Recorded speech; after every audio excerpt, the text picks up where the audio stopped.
मेरे प्यारे साथियों, नमस्कार। फ्रेंड्स, आज के डेली ऑडियो लेक्चर की शुरुआत मैं कर रहा हूँ K2-18B से। सुनने के बाद आपको शायद थोड़ा सा अजीब सा लगा हो कि ये K2-18B क्या हुआ। अभी हम इस पर बात करेंगे तो आपको आराम से समझ में आ जाएगा। पहली बात तो यह है कि ये साइंस का टॉपिक है और यह इस तरीके का टॉपिक है जो प्री के लिए इम्पॉर्टेंट है, मेंस के लिए मुझे इम्पॉर्टेंट मालूम नहीं पड़ रहा है। राइट, तो इसी तरीके से मैं इसको आपके सामने रखूंगा भी, और आपको भी चाहिए कि आप इसी तरीके से अपने लिए इसे तैयार भी करें। K2-18B एक ग्रह है, एक ग्रह है जिसका अभी अभी पता लगाया गया है, अभी अभी पता लगाया गया है। और जो पता लगाया गया है वो विशालकाय जेम्स वेब स्पेस टेलीस्कोप से लगाया गया है। यहाँ देखिए, मैं जितने तथ्य बता रहा हूँ ये प्री एग्जामिनेशन की दृष्टि से चूंकि महत्वपूर्ण है, इसीलिए ज़्यादातर वही बातें आपके सामने रखूँगा। तो जो K2-18B है वह ग्रह है, और इसका जो पता लगाने का काम किया है वो दूरबीन ने किया है, जिसका नाम है James Webb space telescope. Right, आप सोच करके देखिए, अंदर से शायद आप थ्रिल्ड महसूस करें। इसकी जो दूरी है वो 124 प्रकाश वर्ष है, मतलब हमसे वह 124 प्रकाश वर्ष की दूरी पर स्थित है। अब सवाल यह है कि ये हुआ कितना, तो मैं कैलकुलेशन तो नहीं बता रहा हूं, लेकिन ये दूरी होती कितनी है उसका एक मापदंड बता रहा हूं। जो प्रकाश है वह 1 सेकेंड में 3 लाख किलोमीटर की दूरी तय करती है। ये आपको मालूम भी होना चाहिए, कभी कभी पूछ भी लिया जाता है। 1 सेकेंड में 3 लाख किलोमीटर प्रकाश की वह किरण पृथ्वी से चले तो उसको K2-18B तक पहुंचने में 124 वर्ष लग जाएंगे, और हर सेकेंड वो 3 लाख किलोमीटर की रफ्तार से चलेगी। तो टोटल दूरी कितनी हो गई आप समझ लीजिए। कैलकुलेशन करने से कोई फ़ायदा भी नहीं होगा, यही समझ लीजिए कि वो बहुत दूर स्थित है, बहुत दूर स्थित है। फ्रेंड्स, आपके लिए एक उपयोगी सूचना, हमारा फुल ऑनलाइन कोर्स है जिससे ऑप्शनल सब्जेक्ट को छोड़कर हम प्री, मेंस और इंटरव्यू तक की पूरी तैयारी कराते हैं। इसके सभी 1000 घंटे के लेक्चर्स वेल एडिटेड और एनिमेटेड हैं। इसके जो 90% लेक्चर हैं मैंने तैयार किए हैं, और मैं स्पेशली बताना चाहूँगा कि हमने इसमें पढ़ाया नहीं है बल्कि समझाया है। आपको इसकी पूरी जानकारी हमारे मोबाइल ऐप और हमारी वेबसाइट पर मिल जाएगी। तो चलिए, ये अब मामला क्या है, मामला देखते हैं। जो कैम्ब्रिज यूनिवर्सिटी है उसके वैज्ञानिकों ने हमारा ये जो सौर मंडल है इससे बहुत दूर ब्रह्मांड में इस ग्रह का पता लगाया है, और उससे भी बड़ी बात है कि उसे इस तरह के सबूत मिले हैं कि हो सकता है कि इस ग्रह पर जीवन हो, लोग हों। कल्पना करके देखिए, सोच करके बिल्कुल थ्रिल्ड महसूस होता है। एलियंस के बारे में तो आपने खूब सुना है ना, एलियंस पर फिल्में भी बनी हैं, कहानियां भी बताई जाती हैं कि वो किसी दूसरे ग्रह के लोग हैं जो पृथ्वी पर कभी कभी आते हैं। टेक्नोलॉजी की दृष्टि से वो बहुत आगे हैं, और एलियन को लेकर के अलग तरह के उनके फेसेस भी दिखाए जाते हैं, आपके दिमाग में उनकी तस्वीरें होंगी। तो आप ये मान करके चल सकते हैं कि वहाँ कोई एलियन रहता है, इसके प्रमाण मिल रहे हैं। केवल संकेत मिले, याद रखिए, प्रमाणित अभी नहीं हुआ है। तो वो संकेत मिले कौन से हैं, किन संकेतों के आधार पर लोगों को लग रहा है, वैज्ञानिकों को लग रहा है कि वहाँ जीवन हो सकता है। अब इसे ध्यान से सुनिएगा प्री एग्जामिनेशन की दृष्टि से। वहाँ के ग्रह के वातावरण में 2 तरह के रसायन मिले हैं, 2 तरह के रसायन। उसमें एक रसायन का नाम है डाइमेथाइल सल्फाइड, और दूसरा है डाइमेथाइल डी सल्फाइड। आप कह सकते हैं कि है तो वो एक ही तरह का, सल्फाइड ही कह लीजिए, डाइमेथाइल सल्फाइड है वो। दोस्तों, ये जो तत्व है इसकी गंध बहुत तीखी होती है। ये यौगिक है और खासकर इसका जो उत्पादन होता है वो बैक्टीरिया के द्वारा होता है। बैक्टीरिया है इसका उत्पादन करते हैं।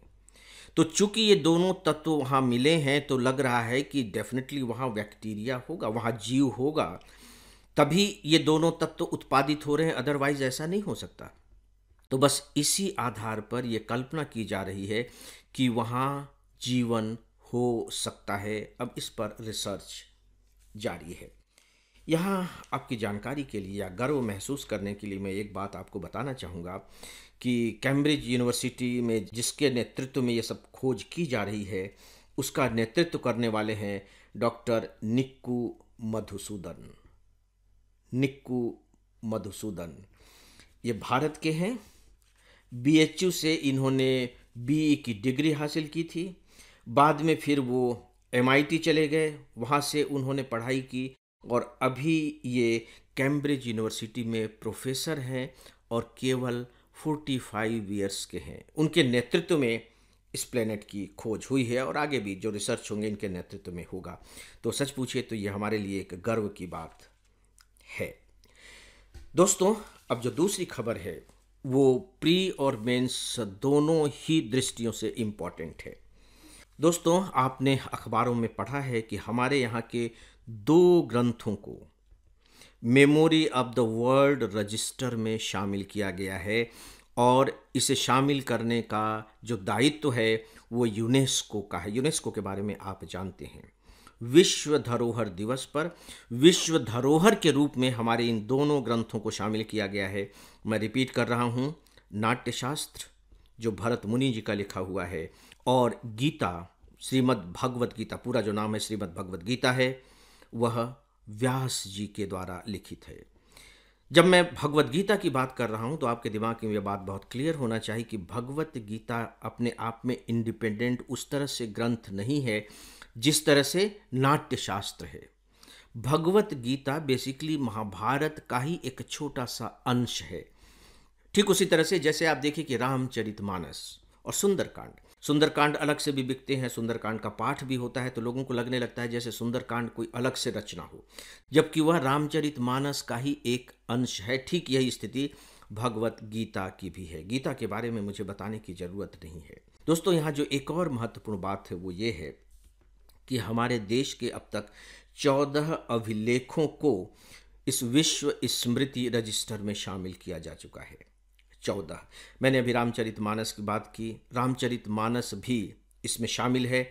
और इसी के साथ ही साथ आपने एक ग्रंथ का नाम और सुना होगा। ये कहानियों की किताब है, बड़ी रोचक कहानियां हैं और बच्चों को खासकर इस तरह की कहानियां सुनाई जाती हैं। पंचतंत्र की कहानियां, पंचतंत्र, विष्णु शर्मा उसके लेखक हैं। ये भी बाकायदे इस विश्व स्मृति रजिस्टर में शामिल है। खासकर दुनिया की जो इस तरह की धरोहरें होती हैं जिसे सामाजिक और सांस्कृतिक दृष्टि से महान माना जाता है, एक तरीके से कह लीजिए कि धरोहर के रूप में, हेरिटेज के रूप में लिया जाता है, उन्हें इस रजिस्टर में शामिल किया जाता है। इनमें बहुत सारी चीज़ें होती हैं। केवल याद रखिए ग्रंथ ही नहीं होते, अभिलेख हो सकते हैं, ऐतिहासिक दस्तावेज हो सकते हैं। दस्तावेज और बुक्स में देखिए फ़र्क है, ग्रंथों में फ़र्क है।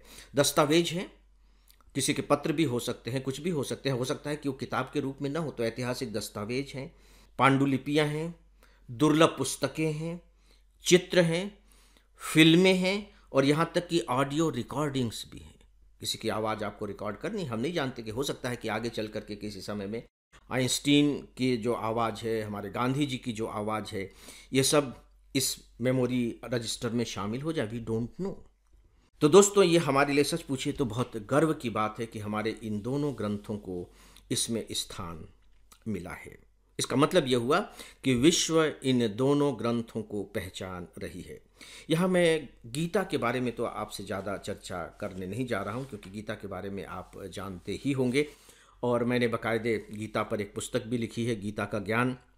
स्टूडेंट के लिए भी एक किताब लिखी है, स्टूडेंट और गीता का ज्ञान। और मैंने बाकायदे लोगों के लिए एक व्हाट्सएप क्लब भी बना रखा है, गीता ज्ञान क्लब, जिसमें मैं हर सप्ताह 10-12 मिनट का गीता पर एक लेक्चर डालता हूं और ये पिछले लगभग 1.25 साल से यह क्लब चल रहा है। यदि आप में से कोई रुचि रखता हो तो आप ईमेल भेज सकते हैं, आप इस क्लब के सदस्य बन सकते हैं। ये बिल्कुल फ्री है। लेकिन जो नाट्य शास्त्र है इसके बारे में बहुत कम लोगों को जानकारी है, लेकिन जो भी स्टूडेंट लिटरेचर लेते हैं, चाहे वो ग्रेजुएशन कर रहे हों या पोस्ट ग्रेजुएशन कर रहे हों, नाट्य शास्त्र के बारे में जानते हैं। आचार्य भरत मुनि की यह रचना है। दूसरी से चौथी शताब्दी के आसपास, दूसरी से चौथी शताब्दी पूर्व, याद रखिए, के आसपास ये कभी लिखी गई। और सबसे बड़ी बात है कि नाटक के जो सिद्धांत होते हैं उसकी बहुत विस्तार के साथ और बहुत गहराई के साथ इसमें व्याख्या देखने को मिलती है। यह मैंने पढ़ा है और मुझे आश्चर्य होता है इसको पढ़ने के बाद आज भी कि भरत मुनि ने उस समय कैसे इतनी गहराई के साथ नाटक पर विचार किया था। बहुत ही अद्भुत ग्रंथ है।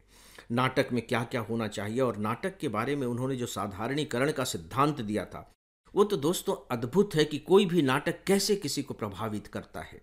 बिल्कुल फिल्मों के ऊपर आप इस साधारणीकरण के सिद्धांत को अप्लाई कर सकते हैं। क्योंकि यह उचित मंच नहीं है तो मैं साधारणीकरण के बारे में बात नहीं कर रहा हूँ। ये दोनों हमारे महान ग्रंथ हैं। सच पूछिए तो मुझे इस बात का अफसोस है कि इसे यूनेस्को की memory of the world register में शामिल होने में इतना वक्त लग क्यों गया। ये तो बहुत पहले ही शामिल हो जाने चाहिए थे। लेकिन चलिए, देर आए दुरुस्त आए। तो इसके लिए मैं आप सभी अपने प्रिय श्रोताओं को, अपने देशवासियों को और पूरी दुनिया को बहुत बहुत बधाई देता हूँ। तो फ्रेंड्स, आज बस इतना ही। और दोस्तों, अब डेली ऑडियो लेक्चर को यहीं समाप्त करते हैं। नमस्कार।